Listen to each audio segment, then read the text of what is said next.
AI for all की भावना से प्रेरित होकर सरकार की नीतियां और प्रोग्राम तैयार किए हैं। हमारा प्रयास है कि हम सोशल डेवलपमेंट और इंक्लूसिव ग्रोथ के लिए एआई की क्षमताओं का पूरा फायदा उठा सकें। एआई आर्टिफिशियल इंटेलिजेंस वर्तमान में न सिर्फ तकनीकी दुनिया का बल्कि रोजमर्रा की लाइफ का सबसे चर्चित शब्द हो गया है। आर्टिफिशियल इंटेलिजेंस धीरे धीरे इंसान को अपने वश में कर रहा है और लोग इसके आदी भी हो रहे हैं। बच्चों के होमवर्क से लेकर बिजनेसमैन और टीवी मीडिया के एंकर्स तक सबका आर्टिफिशियल इंटेलिजेंस पर निर्भर होना शुरू हो गया है। दोस्तों, यही नहीं, एक दौर में जो कहानी लगता था और लगभग नामुमकिन था, वो सब आर्टिफिशियल इंटेलिजेंस ने मुमकिन कर दिया है। आर्टिफिशियल इंटेलिजेंस तकनीकी की सबसे बड़ी खोज तो है ही, अलावा सबसे खतरनाक तथ्य यह है कि एआई लोगों की नौकरी खा रहा है और भविष्य में इसकी संभावना 2 गुनी से 4 गुनी बढ़ जाएगी।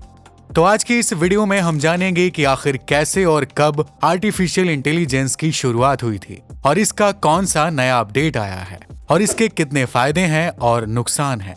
तो वीडियो छोड़कर कहीं मत जाइएगा, क्योंकि आज की वीडियो में कमाल की जानकारी है। दोस्तों, धरती पर इंसान को सबसे बुद्धिमान माना जाता है, यानी इंसानी बुद्धि किसी भी टास्क को परफॉर्म कर सकती है।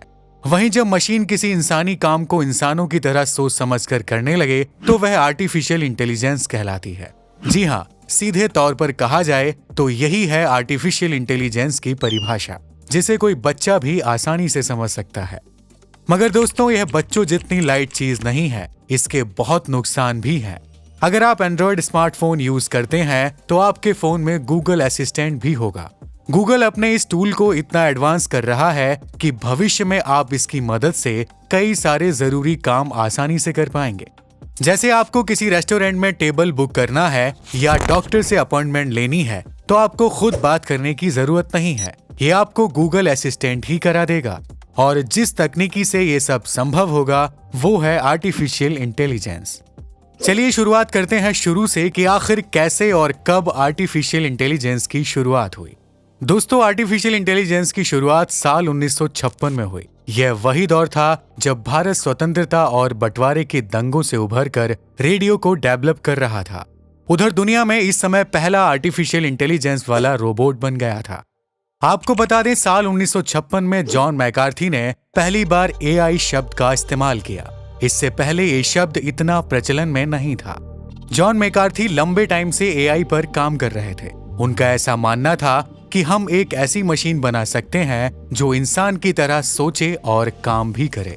इसके अलावा आपको बता दें, जॉन मैकार्थी को आर्टिफिशियल इंटेलिजेंस का पिता भी कहा जाता है। दोस्तों, 1956 के बाद 1960 और 1970 के दशक में एलिजा जैसे एआई कार्यक्रम शुरू हुए। इससे पहले ये कार्यक्रम भी अस्तित्व में नहीं थे, मगर जैसे ही एआई आया तो ये कार्यक्रम होने लगे। आपको बता दें कि ब्रिटानिका की एक रिपोर्ट में ये दावा भी किया गया है कि ये वो दौर था जब अमेरिकी सरकारी एजेंसियों ने एआई के कार्यक्रमों को फाइनेंस करना शुरू कर दिया था और यहीं से एआई को उड़ान मिलना शुरू हो गई। 1997 में जब उस टाइम के विश्व शतरंज चैंपियन गैरी कैस्पारोव को आईबीएम के WAI कंप्यूटर प्रोग्राम ने हराया तो चारों तरफ अफरा तफरी मच गई। इस प्रोग्राम ने उस टाइम खूब सुर्खियां बटोरी। Your loss to IBM Deep Blue in 1997. How was it so painful? Losing was physically painful.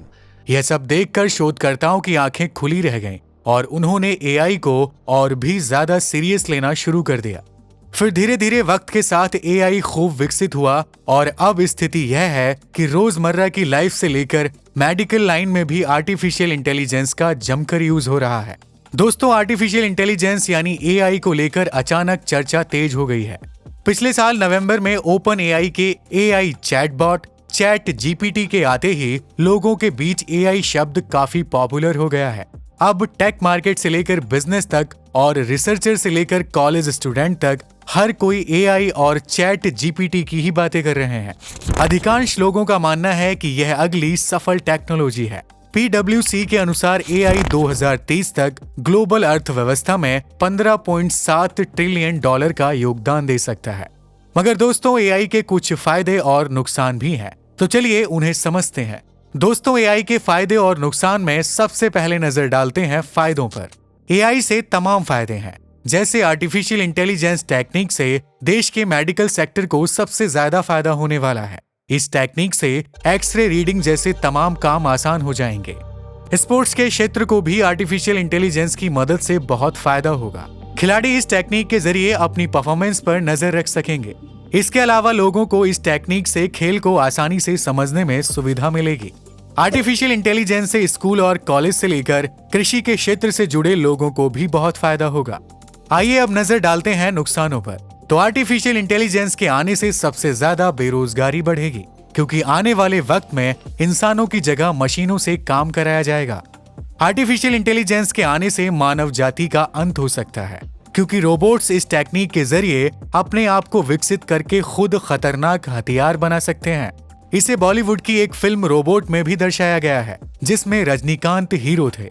हालांकि आपको यह भी स्पष्ट कर दें कि इस दौर को आने में अभी बहुत समय है और इसके लिए काफी वक्त लगना बाकी है।